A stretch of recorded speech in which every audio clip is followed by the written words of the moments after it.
Are we live? Are we live? That's a confident start, chaps. Yes, we're live. Let's go. Boom! Special guest in the studio, Chaka Sobhani. How are you doing I'm good, today?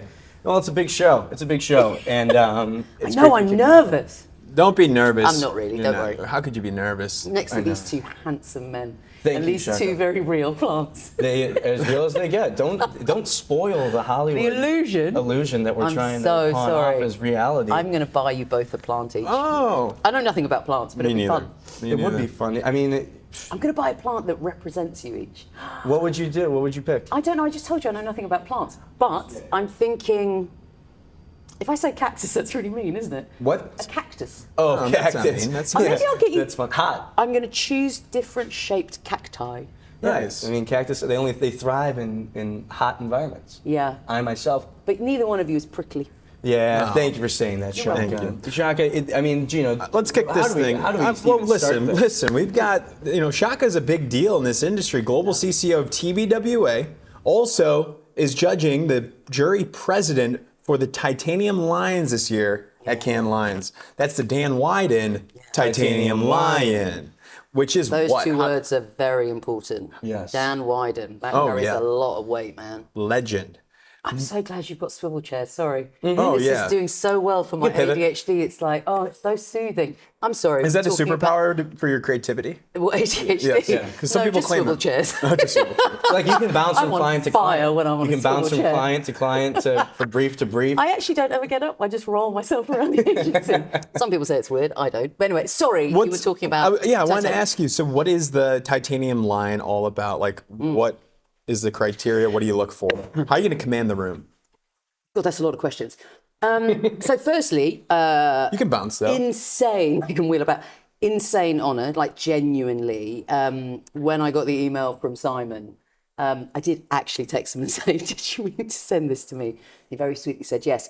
It's huge, and actually because of the fact that you said, those two words, Dan Wieden, the weight of that, what it means in terms of, I mean, simply put, and we all know this, it's the best of the best. And I think the important thing is not just about the best of the best for that year, whilst that's obviously massively important. I think it acts as a sort of like is bellwether the right word? I'm not sure. But anyway, as a sort of, I don't know, where the industry is going, or at least the potential of where creativity can go. I think it's those ideas. I mean, this is obviously across Cannes as a whole, across all of the categories. You want to be seeing the work that literally puts tingles on the back of your neck, has an originality, a twist, even if it's on something or a theme that we know. And actually someone said a really interesting thing. We were talking as a jury, we were sort of getting to know each other last week, and someone said a really lovely thing of, it's a sort of work that the idea that if it wasn't in the world, you'd miss it. Ooh. That's good, right? Wow. So it's one of those, and this is really base, but like professional jealousy. I don't think there's anything better when you look at something and you're like, oh, you clever little buggers.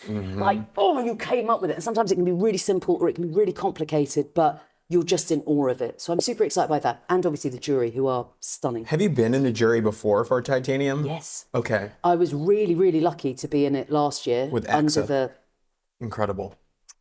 with AXA, with Dame Judy John, as I like to call her, because she's a legend, an incredible woman and a bloody hard act to follow.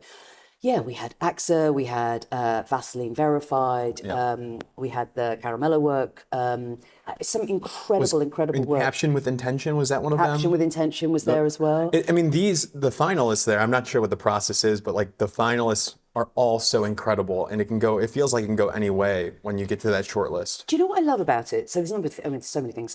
I love the fact that I love it when you have the discipline of one category. But what I love about Titanium is you are seeing, I think, creativity in almost like its purest form, because it's not by one medium. So you could be looking at an idea that's about commerce. You could be looking at an idea that is experiential. You could be looking at design. And you're judging it all within one category. Yeah. So I love the fact that your mind is kind of like, you're not comparing like for like. It's incredibly different.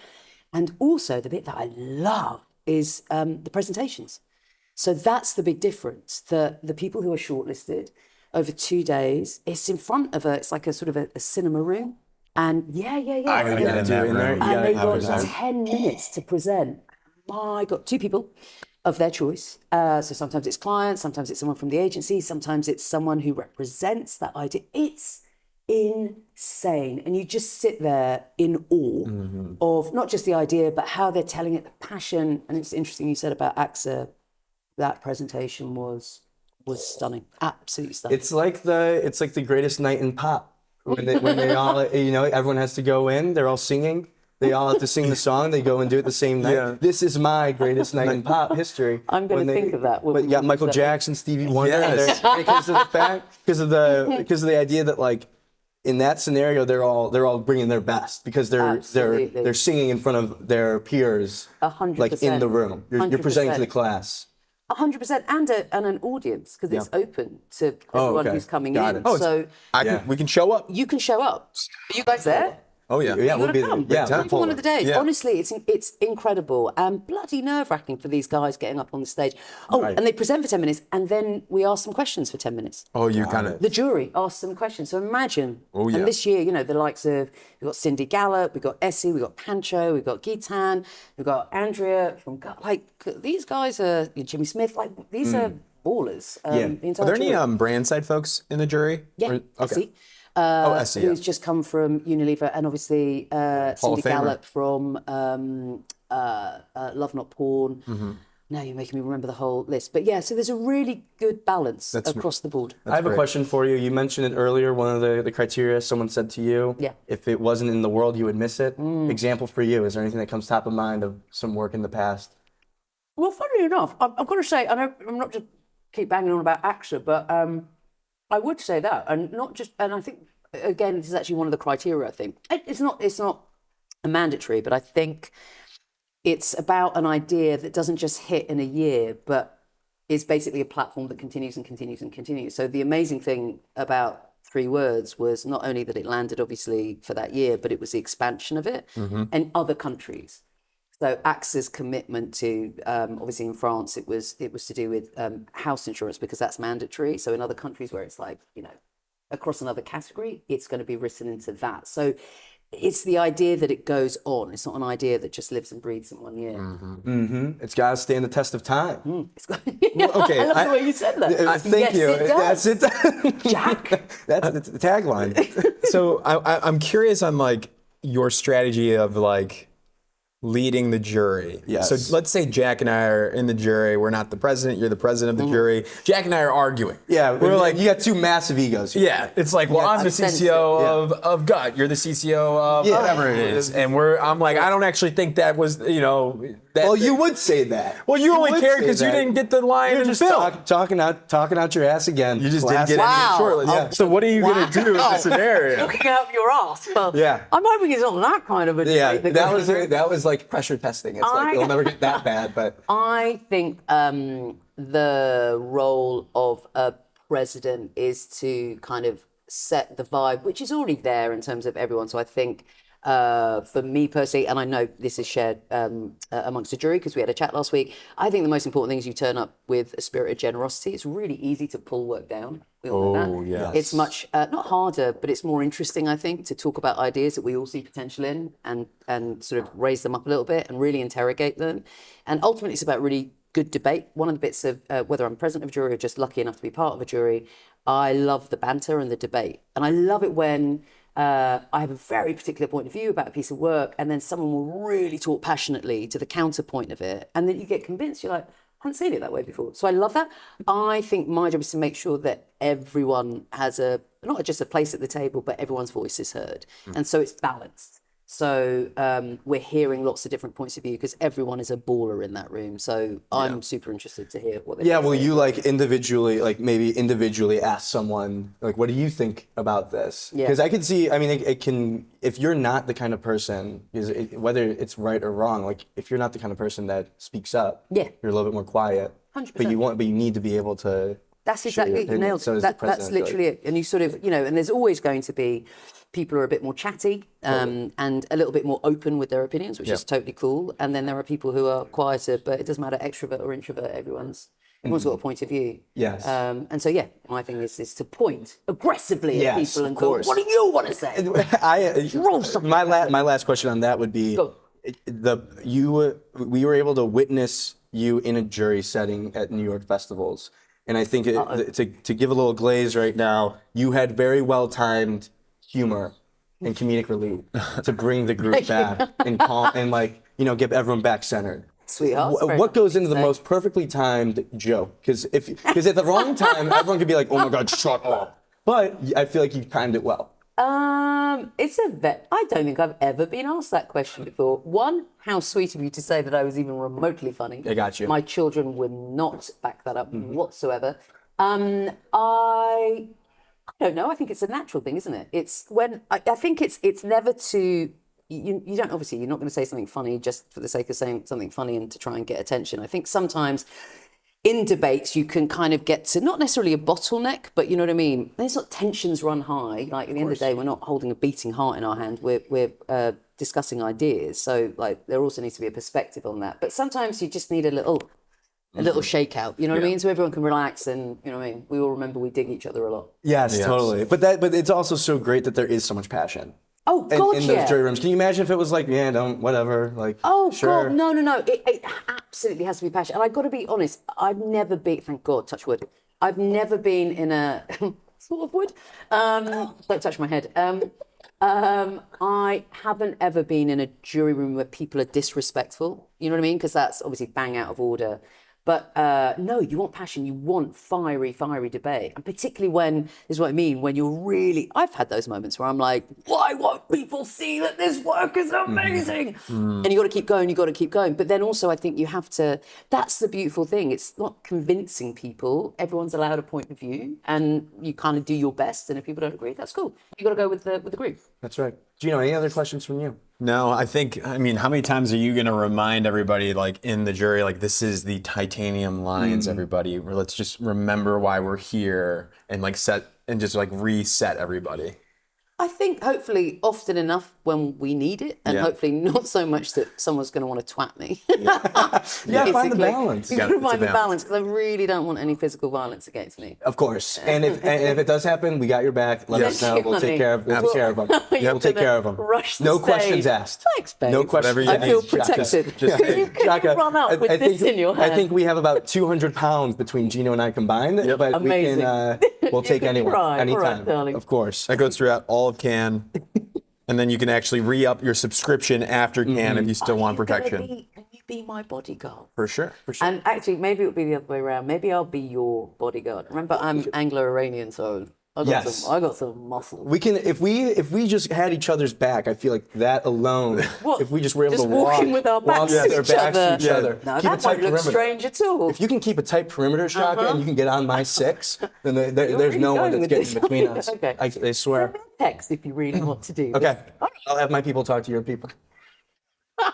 Chaka Sobhani, Titanium president. Thank you so much for joining the show. Thank you. Do you want me to exit this way? Yes. Yes. Stage right. Stage right. And then you just want to I'm going to give you a color. Oh, that's great. Thank you so much. So much I love. messed up the microphone All already. good. Let me make sure I don't break your equipment. Thank you, Chaka. All right, sweetheart. Thank you so much. A pleasure. Chaka Sobhani, Global CCO, TBWA, leading the most important award in all of advertising and selecting that work that has changed the world. It's a massive honor, obviously, and Chaka's a legend, and that was a blast. No better way to kick off the show, Gino. Oh my than you get the gosh. Global CCO, TBWA. One can only hope to submit it for the titanium lion jack. It is an honor. So. Yes. Well, we'll be on the lookout. I'm excited to see. It's always. Who's going to win it? Yeah. Do we have any predictions on who's going to win the? Come on. There it is. You're trying to get the scoop on while she's on the way out. Yeah, we're on the way out. Move. She's high right now on endorphins. Yeah. So. Like, oh yeah, it was a great interview. By the way. That was Chaka, TBWA, CCO. Let's move on with the show. We're going to go on to the 2-minute drill. Ooh. Ready to go? Fire the alarms. It's the biggest stories of the day. 2 minutes each topic. Let's run it, Gino.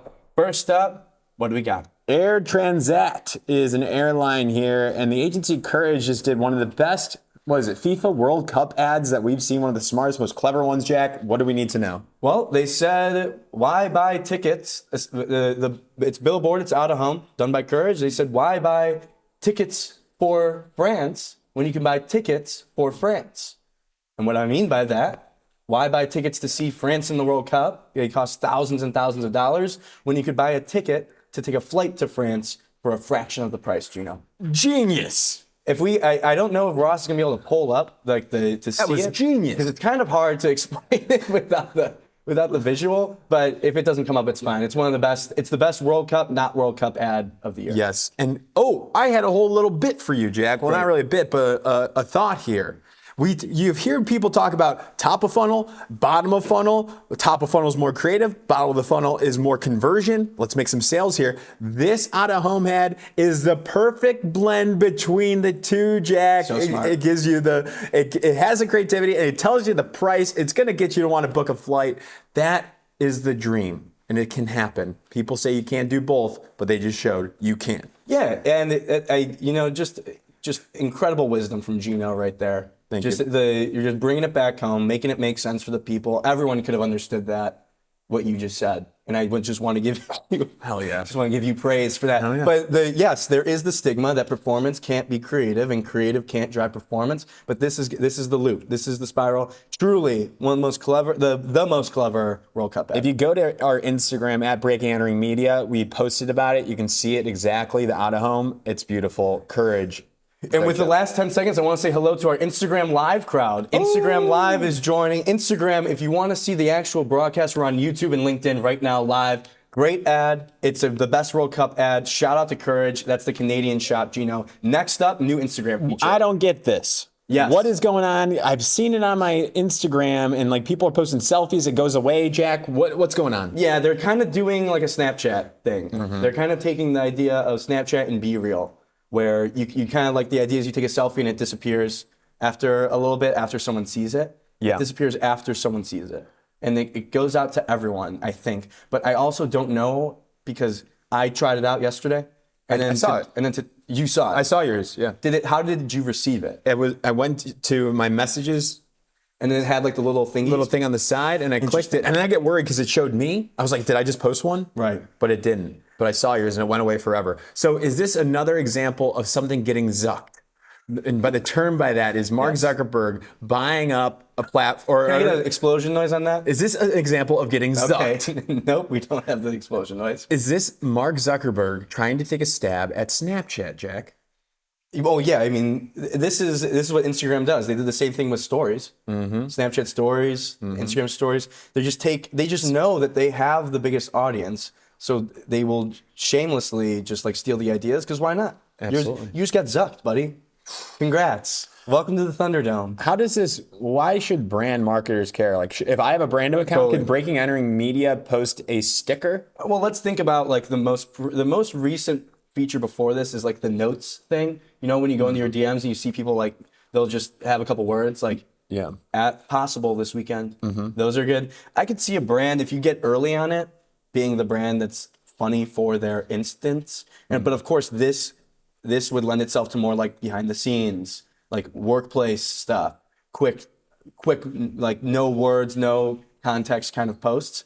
But I don't know if you can really track the stats or analytics. Got it. Or how you would do that, but It's just something that people. Did it show any stats on your side when you posted? Like who viewed it? I haven't. No, I didn't even know it. I literally wouldn't have even known it existed anymore because there's no way to like see it. Next up, Ogilvy, Singapore, stealing the One Show. That's right, Jack. The actual One Show is tomorrow night, but we just got the press release for immediate release that Ogilvy Singapore stole the show with 9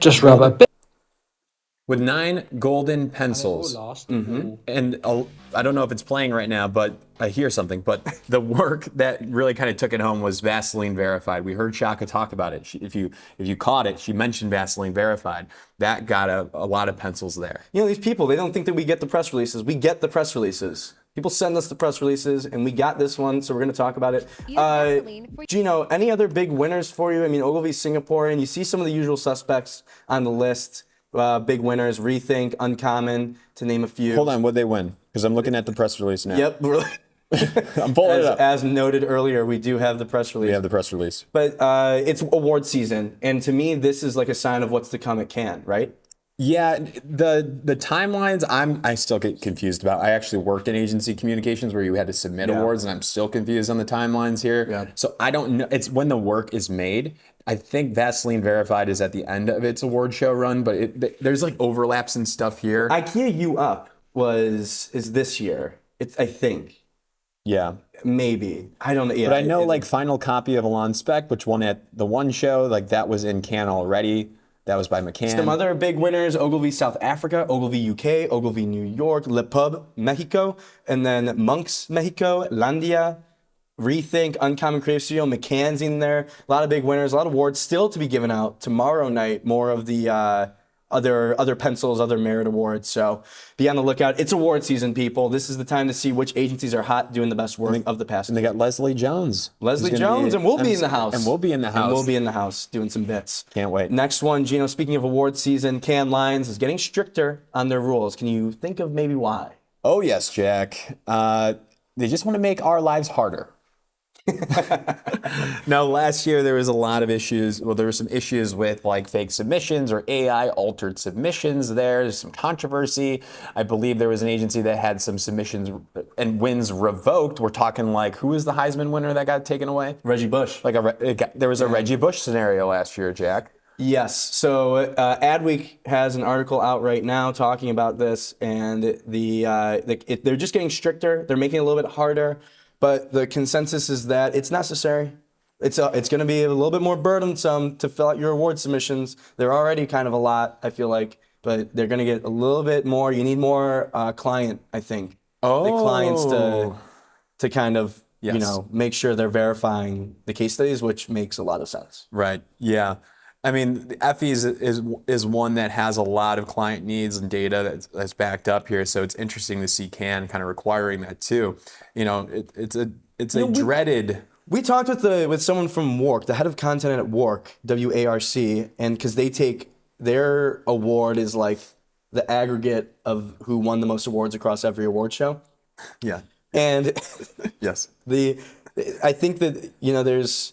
Out there, she was saying it's a little bit overblown. How like the press and the headlines are saying that like there's rampant cheating going on, because her statement was that like these people that are in the juries, like they're not dumb, and they also it's their reputation too. People know that they're in the juries, and these are like leadership people, so like they're checking it too. Yeah. But of course, I think that Cannes wouldn't have done something if it wasn't an actual issue.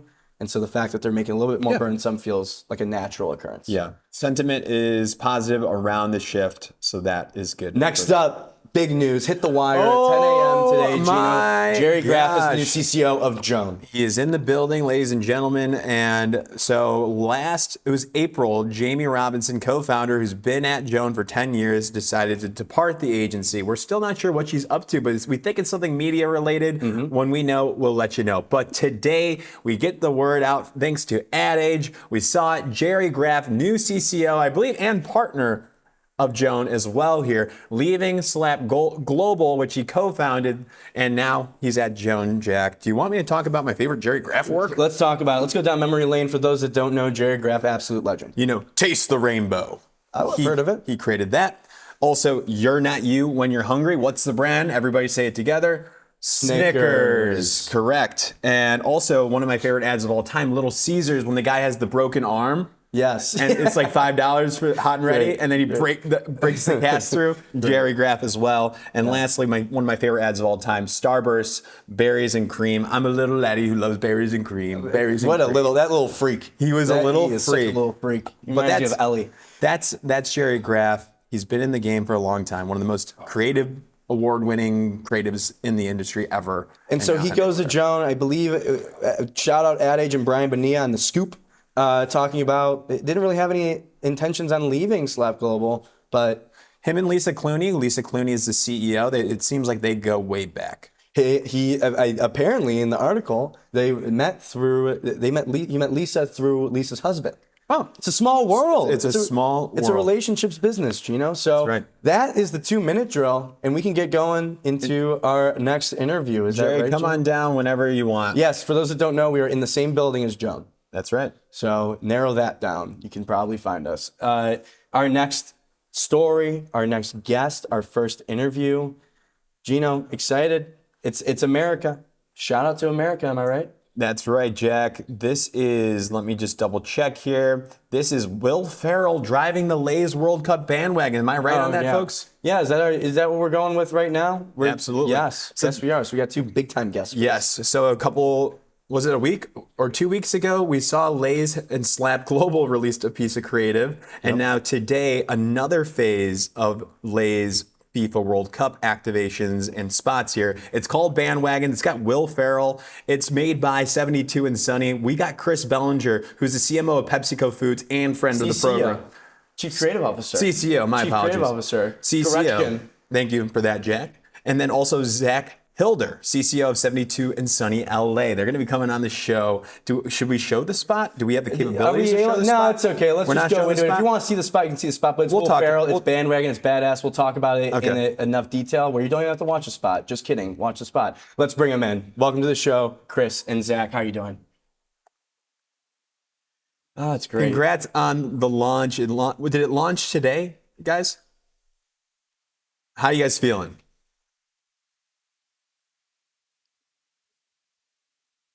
Yes, and you watch it grow up, and I was gonna say, because this baby is gonna be alive for a while. That felt weird to say, but it feels like this is like the start of a big, it's a big campaign. So Zach, I guess we'll start with you on the creative side, working with the crew here, Lay's. What was kind of the idea behind this? You bring in Will Ferrell, but how did we get here?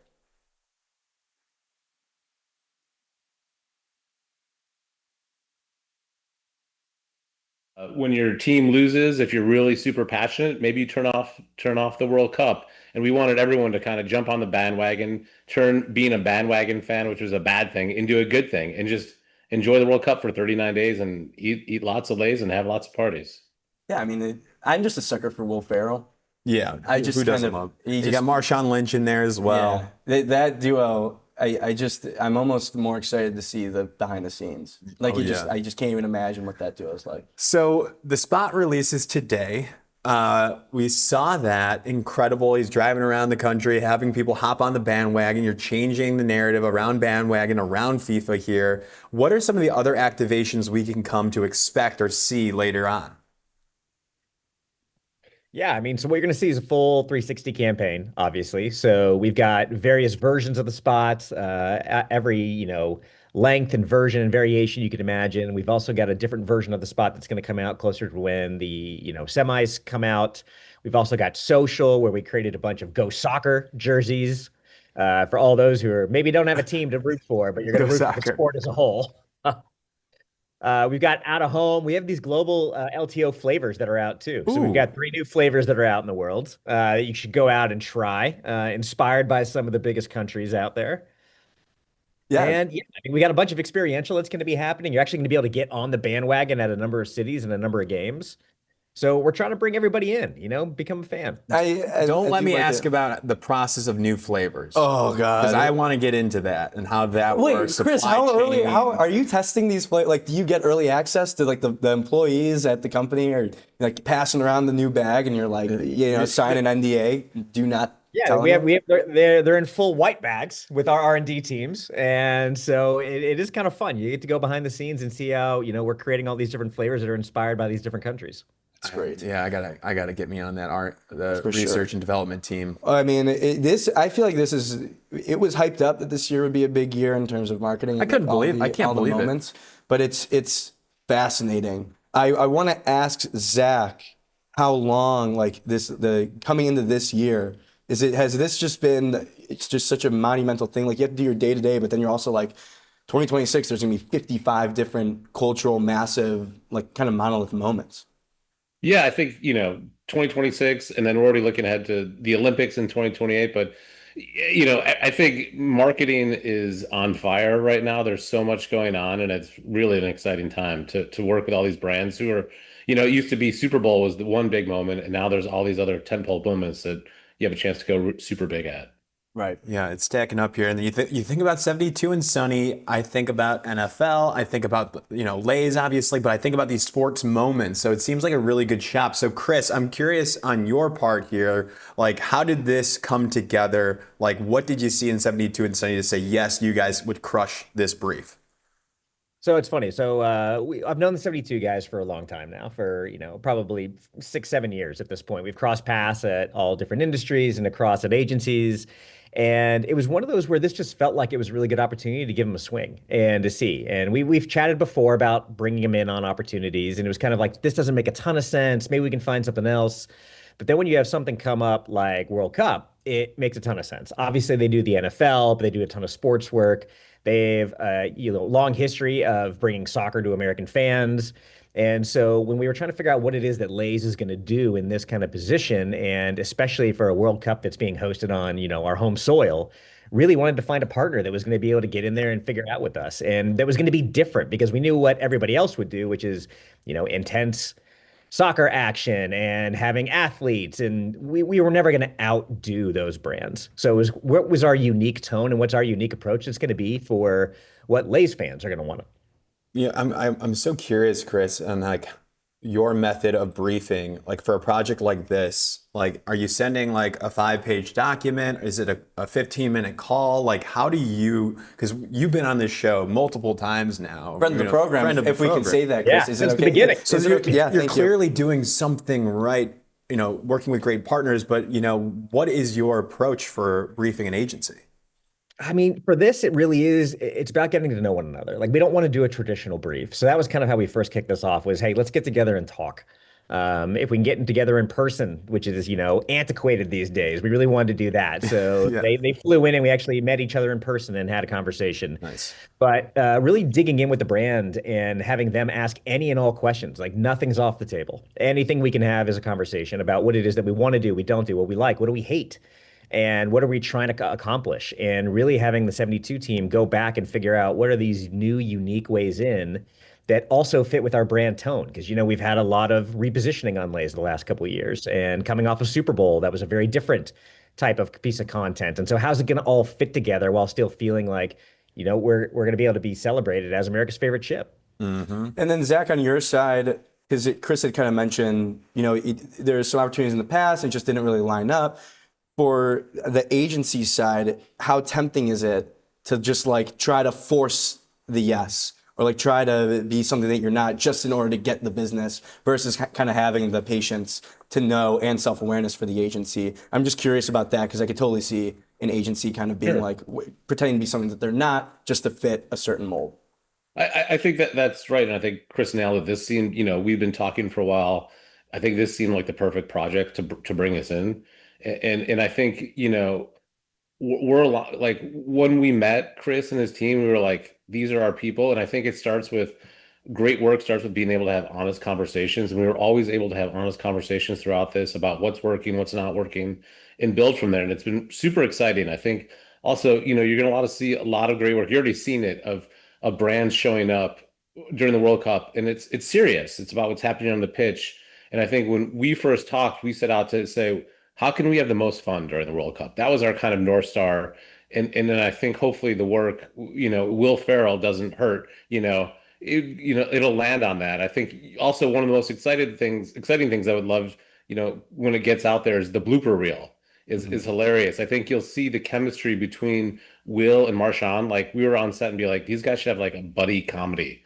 Like we need to go make the road trip, the film with these two guys. My question, so like on set, the how do you balance someone like Will Ferrell, who's like one of the funniest people alive, with a script? How much creative freedom when you're on set are you like, if just go well, or are you like, is it kind of hard to lever or pull both those levers? I mean, it was all the above. Okay. I think we'd get these scripted lines and then say, okay, now just be you guys. Yeah. Like have fun with this. And same thing with Beckham. And having just all of them, being able to kind of banter back and forth. I think we got some of the best lines when they were just being more of their natural selves versus trying to play a character. And once we realized that and they got comfortable, it became really fun. Well, Zach, also, go ahead, Zach. Also, sorry. kudos to them. They're able to, a lot of time you have talent and they riff and they go off and you can't use it. They were riffing and like they were aligned on the idea and making it better. So Yeah, I mean, I would be just absolutely terrified to write a script for Will Ferrell and be like, here you go, funniest human alive. Here's what we wrote. Yeah. That's got to be hard, but I guess Will Ferrell just seems easily like a consummate professional. He's one of those, just knows his way around a script. He's nonstop, it seems like. And so, Chris, my final question for you is, what do you want to get out of this for the brand when this wraps? Like, what's the win for Lay's? Yeah, I mean, listen, I think the biggest win is one, you buy more chips because you need some for all the games you're going to watch. There's more games than there's ever been in the history of the World Cup. So I hope that we are a constant top of mind conversation in that regard. But I think really too, for the brand, it's just solidifying a self and culture. And are we going to be something that's going to stand out? Are you going to remember us when you see, like you said, there's a dozen World Cup spots out there? Are we going to be one that's going to be standing out? That's kind of like, oh yeah, did you see that one from Lay's? Playing off the bandwagon and taking a totally different approach to it versus what everybody else is doing. I think that's kind of our really big goal here. And that, again, people are just out there. They're going to watch the games. They're going to have a ton of fun, and they're going to have, a tons of chips with them as they're watching all these games throughout the season. What's your flavor? My flavor? Yeah. Barbecue. Barbecue, it's go-to. Chris. You bet you'd like this. So one of the new flavors then, we've got... Yes, Chris. Yeah, I was hoping for this. Argentinian steak. Yeah. So it's steak from Argentina with chimichurri. And then you got some French onion soup and then the garlic sauce from Brazil. Freaking money.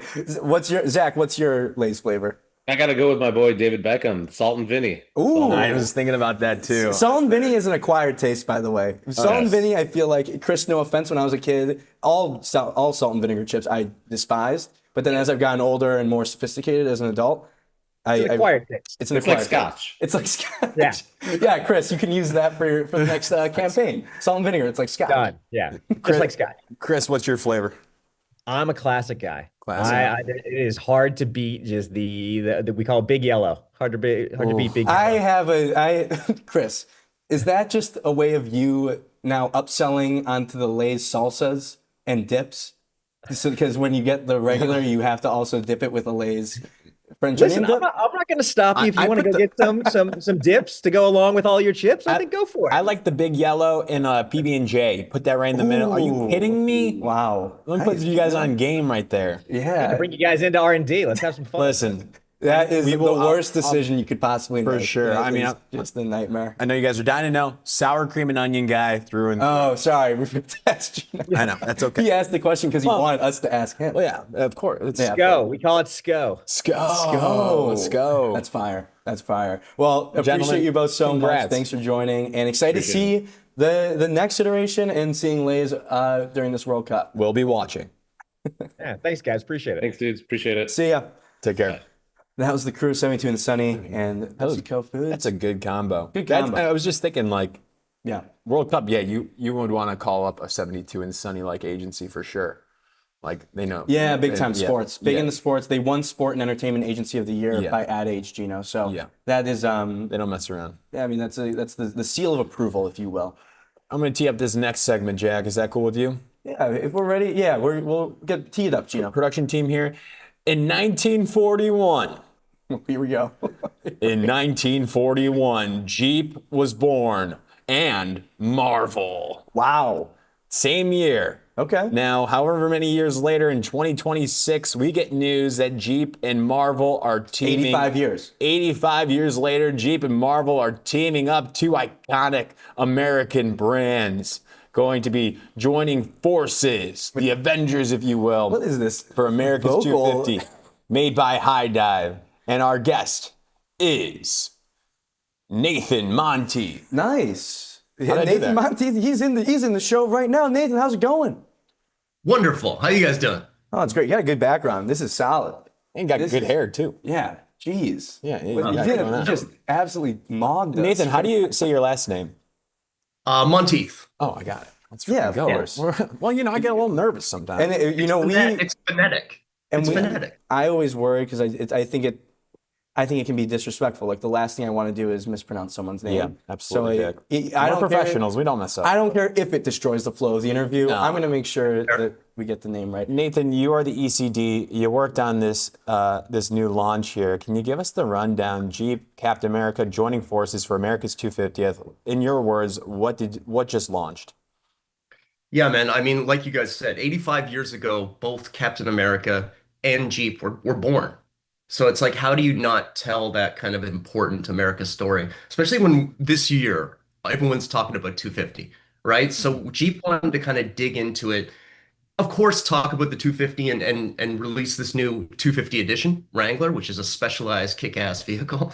But they wanted to jump in with a little bit of something relevant, and Marvel's a great partner for them because of the relevance, right, of Captain America and Jeep born at the same time, both representing freedom. Wonderful. No, it makes so much sense. My dream car growing up was a Jeep Wrangler. Ooh. I was obsessed. I'm still obsessed with it. Can we pull up with the take the doors off that bad boy. Nathan, we're gonna pull it up right now for our audience, but you might not be able to see it, but like we're gonna scroll through the website. It looks sick here. What else is launching outside the custom Jeep Wrangler? What else is a part of this launch?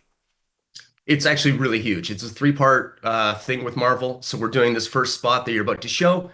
Then we're doing a Summer of Jeep type combination where we're actually promoting real Captains of America and them teaming up with Captain America.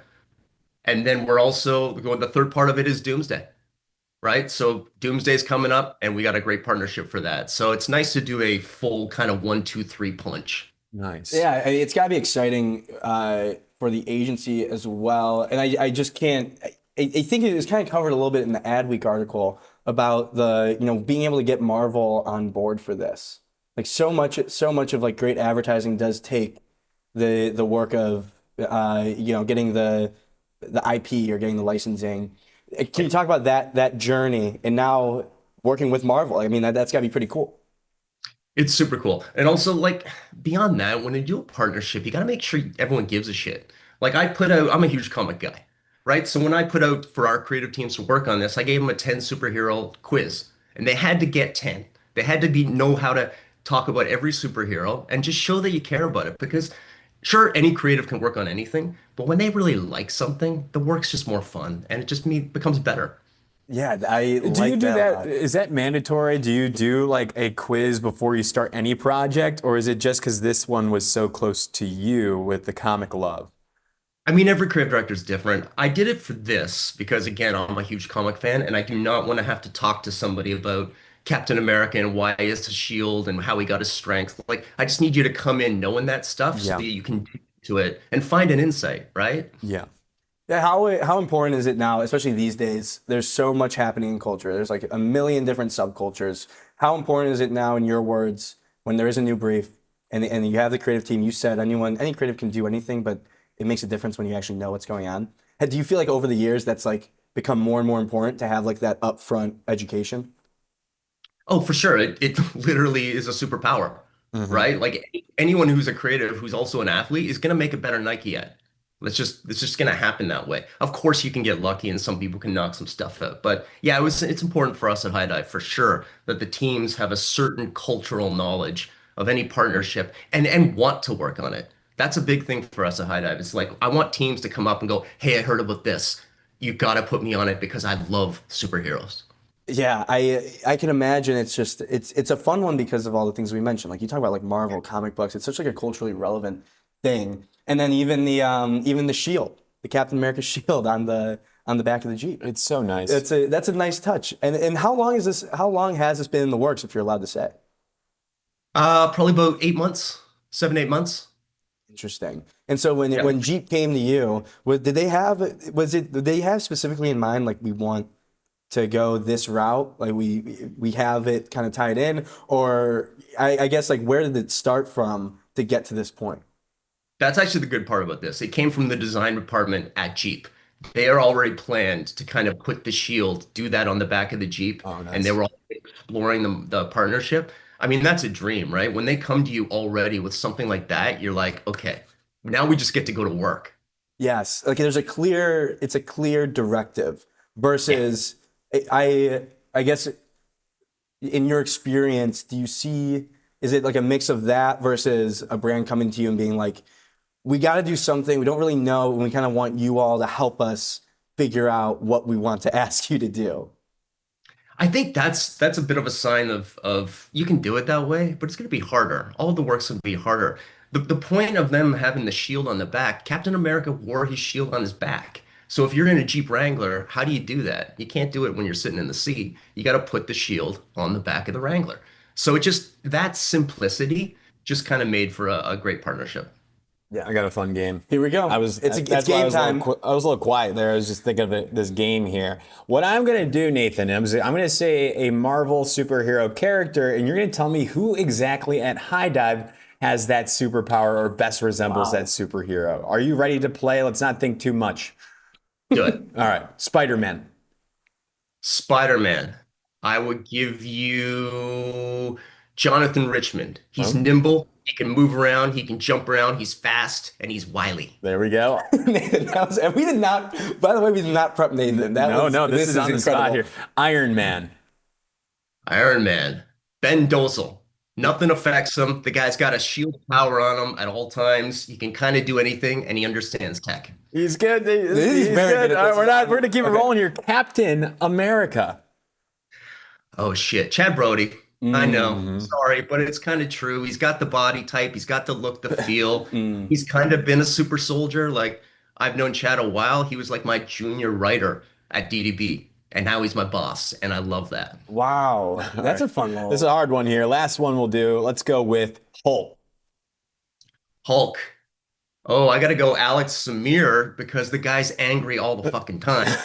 Yes. And never Saying that happy, to him. and he hulks out. I'll do one. I'll add one in. Last one, Wonder Woman. Ooh. Ooh. I'm gonna go Kelsey Williams on that. Kind of top of mind. She's just coming to that stuff. She's got a lot of superpowers. She has a lot of talents that you kind of don't know about, and then they sneak up on you. Love it. Yeah. And then before we let you go, can we get it was sweeping the advertising world last week. Catgate. There was a cat inside the Highdive Chicago office. Allegedly. Yeah. Allegedly, and it turned out that there wasn't a cat. How is the agency rebounded after that? It was obviously a massive, massive moment. I just want to know, have we recovered? How are people feeling now inside the agency after Catgate? It was special for me because I actually wasn't in the office, so I was following a live on a combination of people posting in the office. And I was just, what the hell's going on? I'm a cat guy. I like dogs, but I had a cat for a while. I know.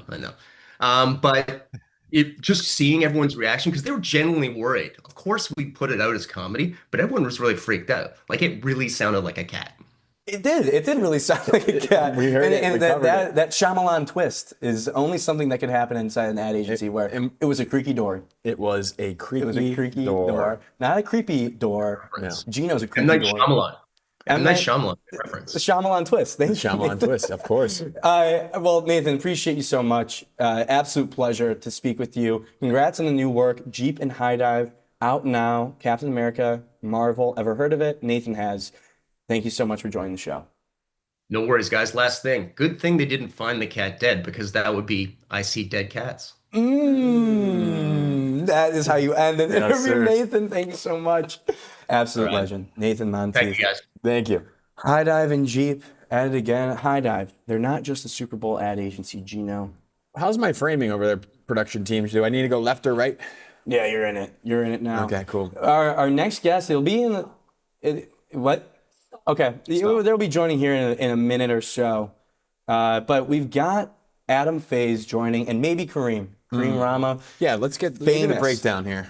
I mean, the world is shifting. TV is YouTube. YouTube is TV. People spend more time on YouTube than any other platform. So, what happens next? Well, that's where entertainment goes, and that's the bet that Adam Faze and Kareem Rama are making by rebooting Keep the Meter Running. Keep the Meter Running was a big time social series, Gino. Yeah. Short form. Remember, like, social shows? Yeah. So hot, crushed for years. Yes. But the bet that Adam and Gymnasium, his company, and Kareem, the bet that they're making is they're saying we're just gonna make a TV show on YouTube. The audience, it's just like it's a richer in the sense of like they're in it more as an audience, and you can on the media like dollar side, like you can demand more in terms of like sponsorships and advertising. More with the long control, form. more control. And you get to tell a fuller story. Fuller story, do whatever you want, more control. When was the first season? A few years ago.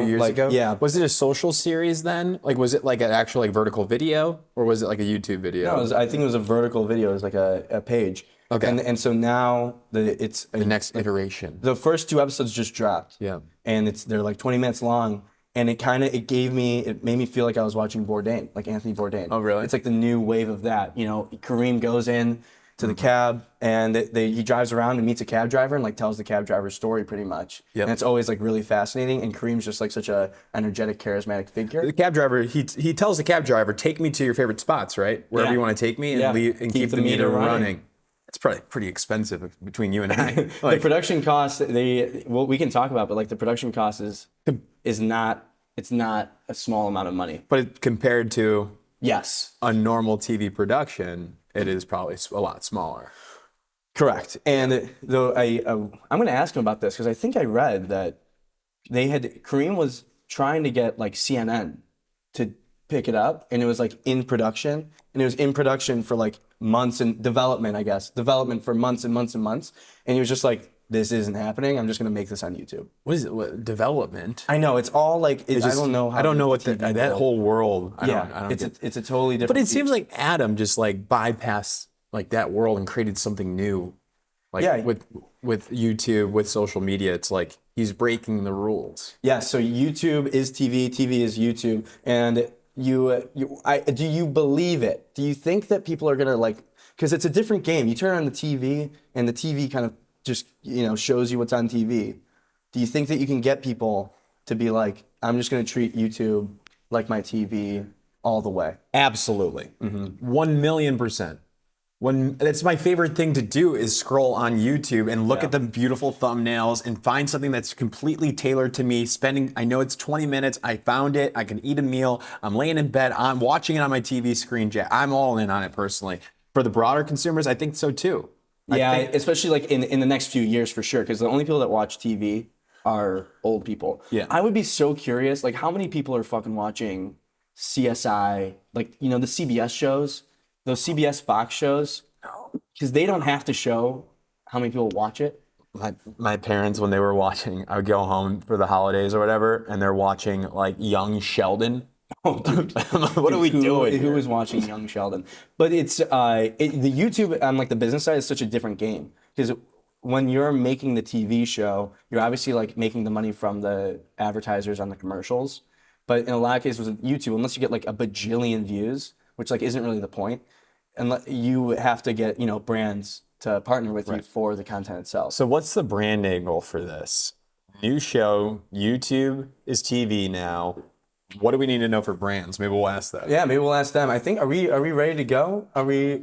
Well, Ross is kind of shaking me away. This is great. We need the producer cam so bad. Because you just kind of like. But they're about to join, and we'll see if we can talk with them about new show. Keep the meter running. We're going to the premiere party tonight. That's right. I'll probably ask what to wear. Oh yeah, that's a good question. And it's one of those things you got to make sure that you're wearing the right fit. Yeah, absolutely. But they're going to be joining here in a second. Adam Faze. You know what I might ask is, okay, I'm a brand CMO. What do I need to know? How can I get involved? Should I get involved? How should I get involved? Because is there a way to get involved? Yeah, like YouTube is TV, so how do you get involved with that the same way? Can they make it as easy and seamless as getting like a commercial spot that all these media agencies pride themselves on? All these massive holding company media agencies and media buyers are like, it's so we can take your money and we can easily disperse it through all these commercials. Yep. It's a little bit more, I think, hands-on to say we're gonna put a commercial on this YouTube video and this YouTube video. There are services that can help with that. Bent Pixels being one of them. Shout out Bent Pixels, former sponsor. But I'm very interested because nobody wants to do anything that makes their jobs harder. No. This is like the ultimate tension. As much as like YouTube is better as like an entertainment experience and the content is better, can you get the money behind it? Can you get the funding behind it and do it in a way that makes people's lives easier? And at that point, do you bring in AI? Is this where like a great use case for AI is? We're going to ask him right now. Let's bring him on to join the show. We've got Adam and Kareem. How's it going, fellas? Gentlemen, what What- bring you're on mute? Yeah.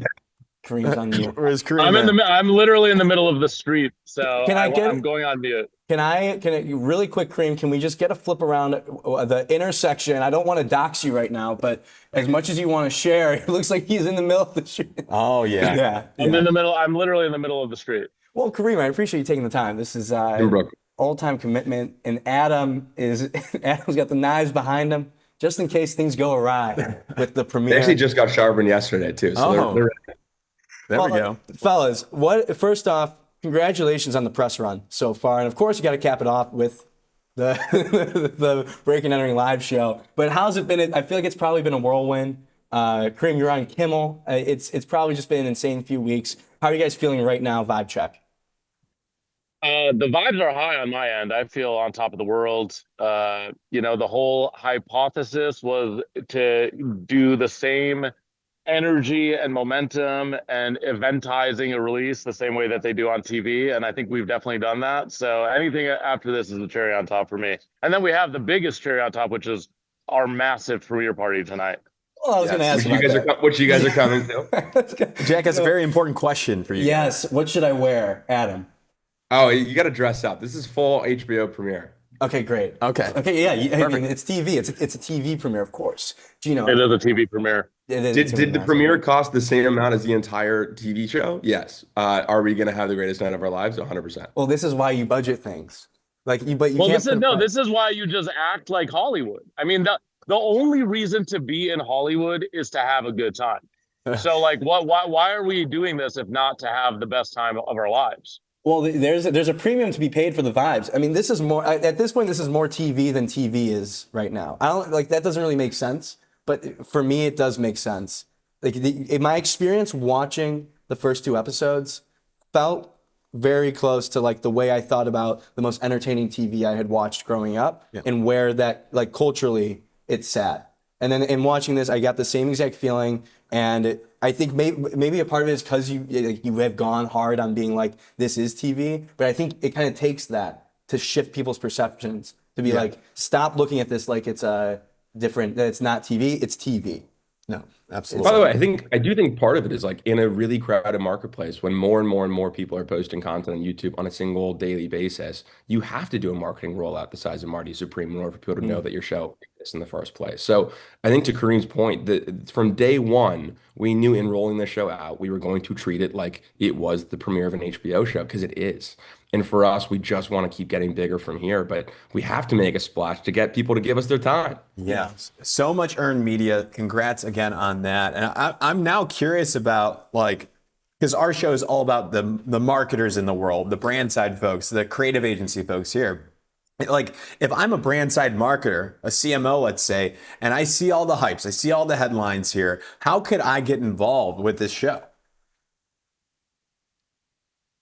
Or tell them to fuck off. I'll answer for Kareem. There's one really clear answer, which is that this show is filmed in New York City, and we desperately want to make this an international travel show. So we are absolutely looking for a presenting sponsor of the next season of the show, and are looking for the right partner to go make it with. Okay. And And I will say there's a lot of like really natural integrations. You know, you've got all of these cabbies communicating with WhatsApp. Obviously, people, when they pay the cab driver, they're using an Amex or a Chase card.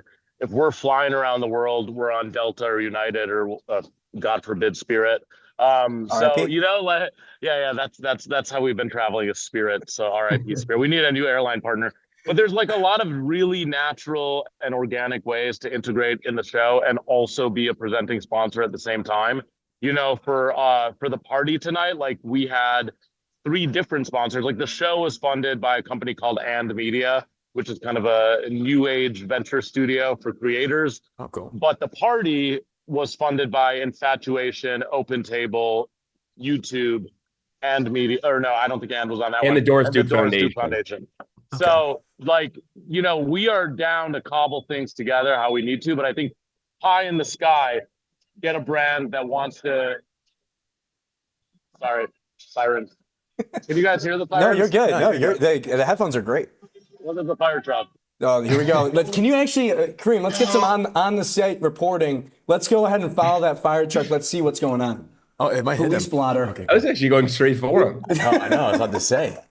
I was gonna say, yeah, like a blue chip partner to really finance the show, and that wants to reach the coolest demographic of people, but at the same time is like a people's brand because this is the people's show.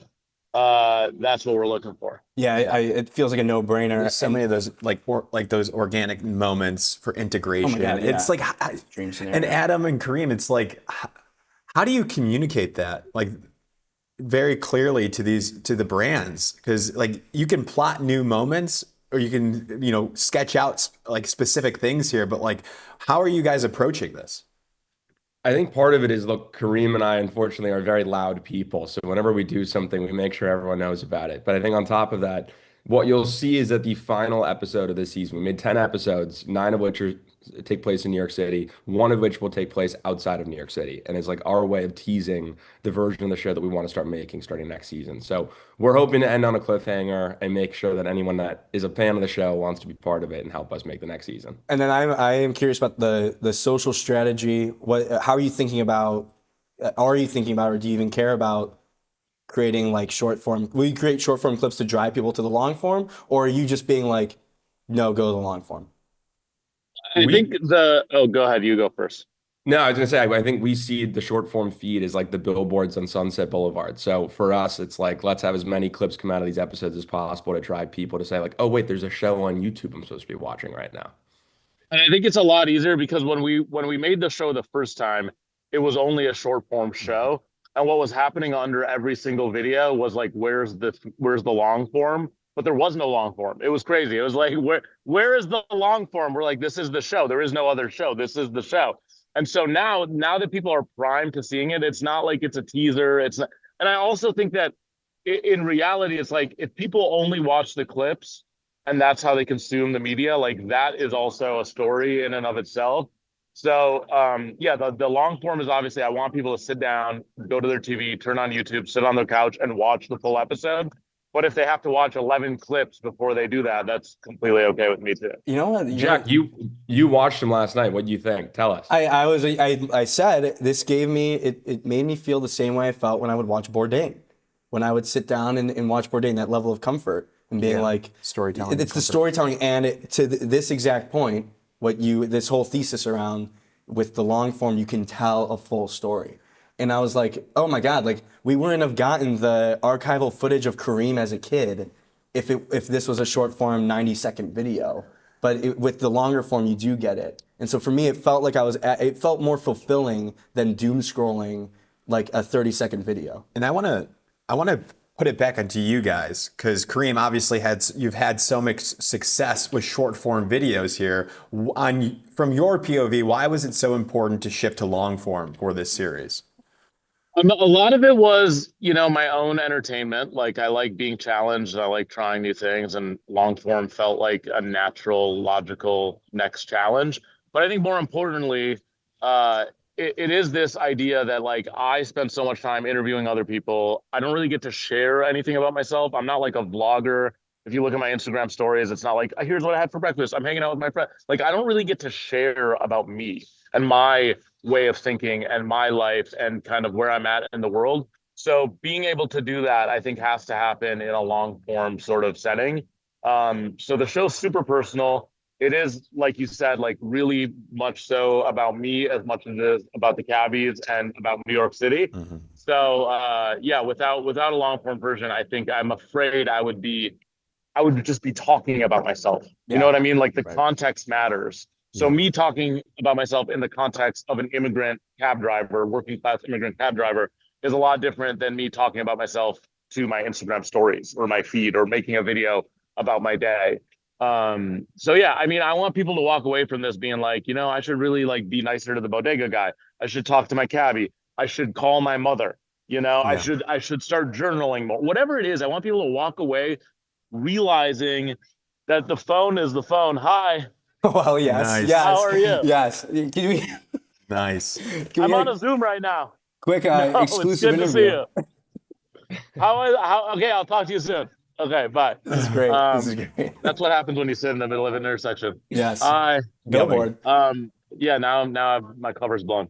But yeah, I don't remember where I No, was. you want people to but- feel a certain way. It's like, yeah, exactly. Like to draw the Bourdain comparison, it's like you want people to walk away and want like travel the world and like actually ask someone how they are, be a better person. The other thing I wanted to ask about, I believe I read somewhere that one reason for doing this on YouTube was just like trying to get it developed like for actual TV was just a nightmare. Like it just didn't.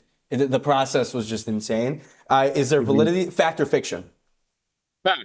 I mean, I spent 3-ish years, maybe 4. I don't remember. I think we did the show in 2022, the first time, like December 2022 or something. And I was like, okay, this needs to be long form. This is amazing, but it needs to be long form. And so I kind of was like, okay, let's start packaging. And then we did the packaging, and then we did the deck, and then we did the trailer, and then we did the attaching, and then we did the pitching and the pitch meetings. Like you set up a pitch meeting, it's in 4 months, literally. Not even kidding. They're like the next, like you can pitch us in September. And I'm like, dude, okay. And I do the whole thing. And a lot of the notes are like, hey, can we turn this into a competition? And I'm like, what are you talking about? Like a competition? Come on. And I'm like, you want the cabbies to like compete for my love? This makes no sense. Eventually, we did find a good home, which was CNN. And then the deal making started to take literally months. It was like 5 months. And eventually I was like, guys, if I receive any more red lines, like I'm backing out of the deal. Like literally, I'm dead serious. And then I got another contract with more red lines, and I was like, I'm out, we're done. And I had already had a relationship with And. I called them and I said, hey, I'm about to pull out of this deal. Do you want to make the show? They said, let's do it. And then we were off to the race. Adam was my first call. Adam was not going to do the TV version. And he was my first call when I decided to do a TV version on YouTube. And I was like, yo, let's get the gang back together. And he was like, I'm all in. Adam just standing his ground. That's what's up. They always come back, Adam. Don't worry. I'm just kidding. I'm kidding. But Adam, for you, just hearing that, it feels like it's validating your thesis that I feel like you've had for a while of YouTube is TV. It's like the way that you can operate, especially today, how quickly you can move to create content that's relevant and will break through culture can happen infinitely quicker versus like if you had to make something for TV, it would have to be something that was timeless because you can't do anything quick. I mean, I think for us, like the other goals, we're trying to reach as many people as humanly possible. And YouTube is just that platform that is literally watched by every single person on earth. And so for us, I think even when it comes to the CNN conversation, it's like, well, what part of CNN is this going to be on a streaming service that maybe you're being watched by, too few people? Like the goal for us at this stage in our careers is being watched by as many people as humanly possible. And I think the earlier thesis was like, hey, TikTok is TV. And I think now 4 years later, it's like, hey, the entire internet is now television. What's the best way to tell this story?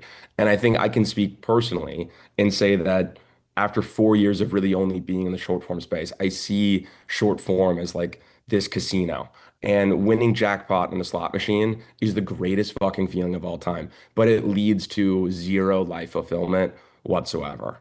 And I think part of making the show was just being completely re-inspired again of like, you actually get to make the thing that you love with the people you love most, and people will love it. And that's, I think, the way that we think about this show. Yeah, I feel like in the short form game, you're like hacking people's attention. Yeah. It feels so sometimes dirty. Unless it's the best short form unscripted vertical video show on earth, which is SubwayTakes. That's correct. That's right. Well, that's the difference. That's the difference. There's Yeah. like there's only a few of those that actually have like legitimate fans that come back for it. That like have fans versus like the people that are like, oh, I see this all the time, but I don't have any real connection to it. It just happens to come up in my algorithm all the time because I end up watching it for more than 5 seconds. I think at the end of the day, you can tell in the videos, you can see when somebody is like wants to be there and is having a good time and is doing the job that they love. And you can see the people that are like, man, I really hope this thing works out. Like I need to go viral. Like another episode, like I've done 150 episodes, but this is going to be the one. I know it. You can tell who's there because they love creating entertainment. Like you can tell who's there because for the love of the game. You know what I mean? Like I never once in any of my ideas have been like, ooh, this is a really great viral format. that I think a lot of people will love. It's always been like, I think this is hilarious, or I think this is novel. I've never seen this before. This is interesting. And that's the ideas that I have always pursued. But yeah, I have nothing against the short form world. I think that there's a lot to be done there. I think like Nico is doing really amazing stuff with Revival of the Fittest. He's moved the genre forward. You know, totally. like no one's ever said, I love that, you know, Man on the Street show. No one's ever said that. People have come up to me and they go, man, I love Revival of the Fittest. Yes. And it's because he did something new, and it's because it's from the heart. Yes. And it took him like 5 or 6 months to develop it. And the development process was him hanging out at the shop and like actually being there, and then realizing like maybe there's a show here, but not like, it's not a very obvious idea. It has none of the formula that we've been taught. There's no hook. There's literally no hook. No. You know, It's a record scratch. you gotta do a hook in the first 3 seconds, and then you get people to stop their thumbs. It's got to be a thumb stopper, and like this just dumps you into the middle of a conversation. There's no hook. Every episode's different. All the characters are like in and out, and like there's no structure, and everyone loves it. So I think that there is still more to be done in short form. It's just whatever the thing was 3 years ago is not the thing it is today. And I just want to encourage anyone that's trying to get into the space of short form or even long form to do something that you actually like and that you actually believe in, and not just something that you think is viral or is like genetically modified content. Like it's not like, you know, it's not a GMO. Yeah, you don't. I think entertaining yourself is the biggest cheat code to winning on these platforms. And I think we're really selfish people in that we just make the things that we ourselves want to watch. Yes. Yeah, go ahead. Sorry. I was going to say too, I wanted to comment, like you two are genuine friends, like been on road trips together, hanging out all the time. Like that must be so fun, and like making stuff that you guys like together. Any fun stories, behind the scenes stuff that we haven't heard of? I do want to say something. I've been asked like, how do you hire, or like who do you choose who to work with? Like, how do you find good people? My answer is I only hire people that I would go on vacation with, and it's not based on their skill set or expertise. It's like the first thing is like, would I go on vacation with you with no work? That's the first thing. If that's a yes, then it's like, and you're kind of good at your job, you have a better chance than a person who's amazing at their job, but that I would never want to go on vacation with. So for me, it's like really about building a vibe and like having a team that's fun, and it's like all about, you know, work. Adam, maybe we should tell the story about Harvard.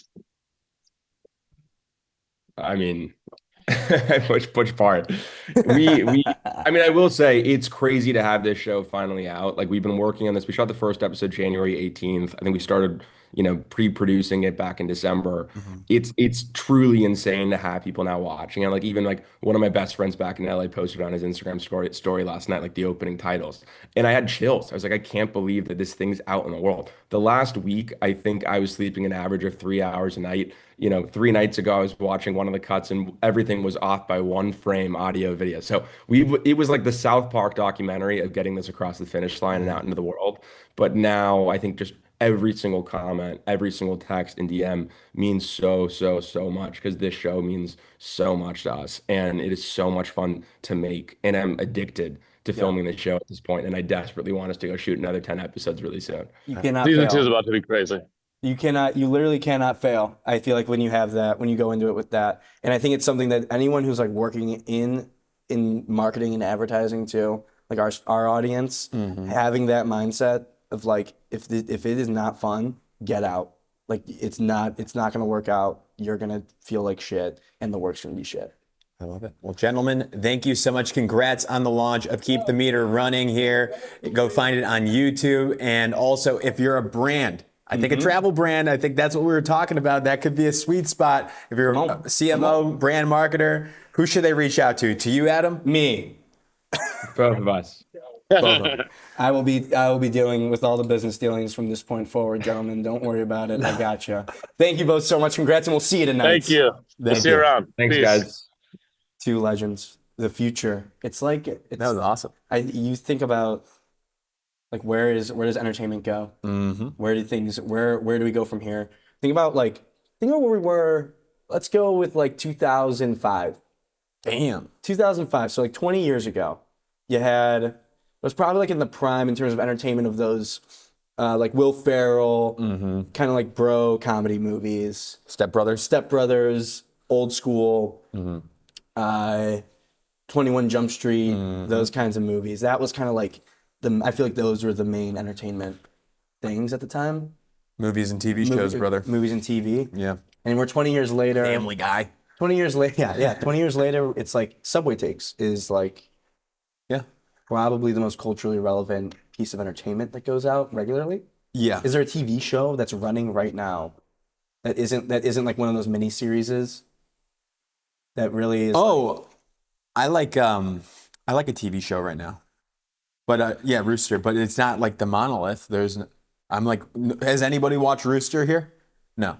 And so I'm thinking, okay, what was 5 years ago? Like Game of Thrones, some of the HBO shows, like The Wire was way earlier, but some of those HBO type shows, subscription TV. Severance. Yeah, Severance right now is hot, but they came out with a new season every 7 years.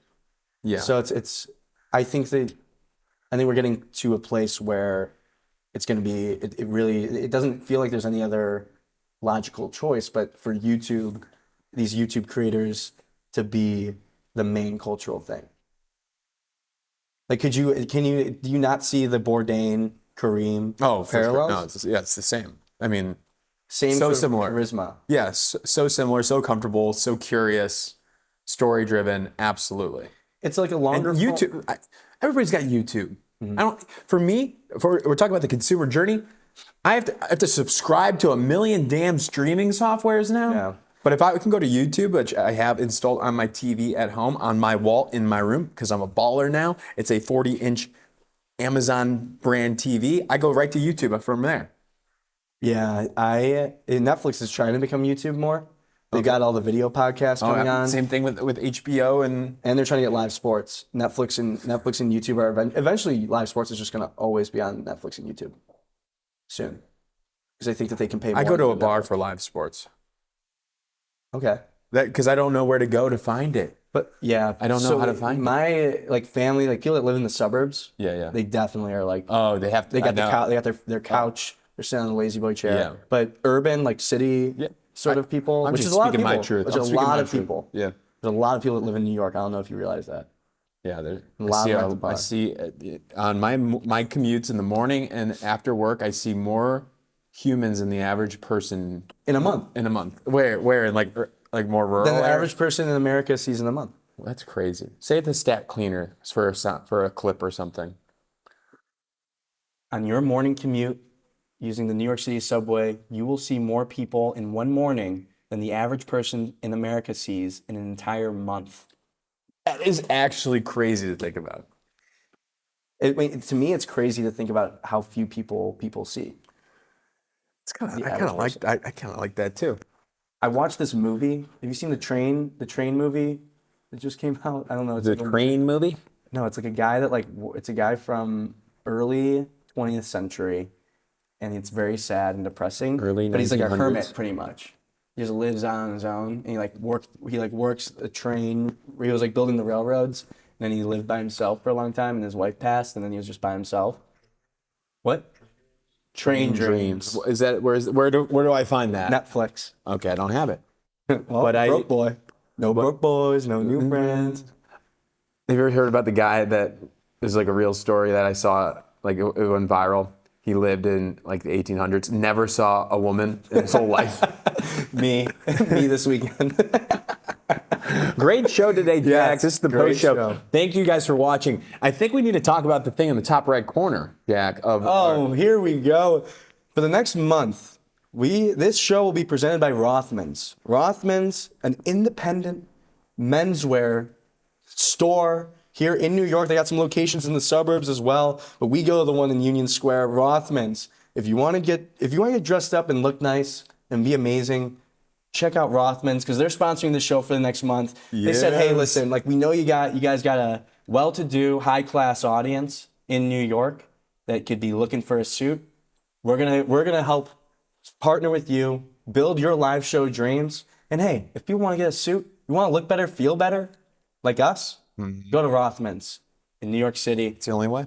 It's the best. They outfit like all the ESPN I know. broadcasters. Yeah, we were talking with them, heard so many good stories, and they're showing the photos of some of your favorite broadcasters. They've been Jack. around it. We'll interview. And they ad brains. Ad brands. Yeah, so I was Yeah, gonna say we'll interview them at some point this month because they kind of did the original Dos Equis World's Most Interesting Man with the Rothmans man. It's a great story. I hope we could share that. Yeah, I'm sure we will be able to. But the team at Rothmans, independent. You talk about indie agencies, independent menswear, just a great family-owned company. Yeah. The origin is their grandpa or great-grandpa.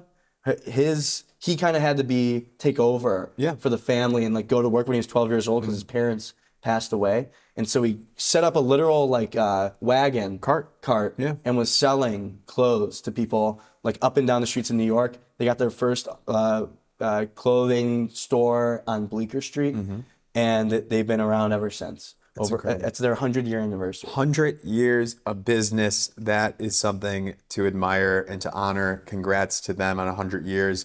And we'll be talking about them a lot over the next month, Jack. It officially kicks off. Officially kicks off next week. So we're just getting started. So damn excited. We want to start a little early for them. It means a lot. I mean, obviously, like being able to help fund financially the ambitions of this team, being able to potentially fund health insurance for the team. Let's not get carried away. Is an ambition of ours, and continuing to creating the best advertising and marketing content in the entire universe. And Rothman's hopping on board with us to help us with that, and also helping get the word out about getting yourself to look better. I feel like it's a match made in heaven, and it means the world to us. Shout out to Rothman's. Round of applause to Rothman's. The next time you will see us will be on Tuesday. Wow. At 11 a.m. Eastern time. I'm gonna miss you all. The Breaking and Entering Show. Thank you for tuning in. If you missed the show, we're going to post it on YouTube, Apple, and Spotify. But we will see you next Tuesday, 11 a.m. Eastern on LinkedIn, X, and YouTube. We will see you later. Have a great weekend.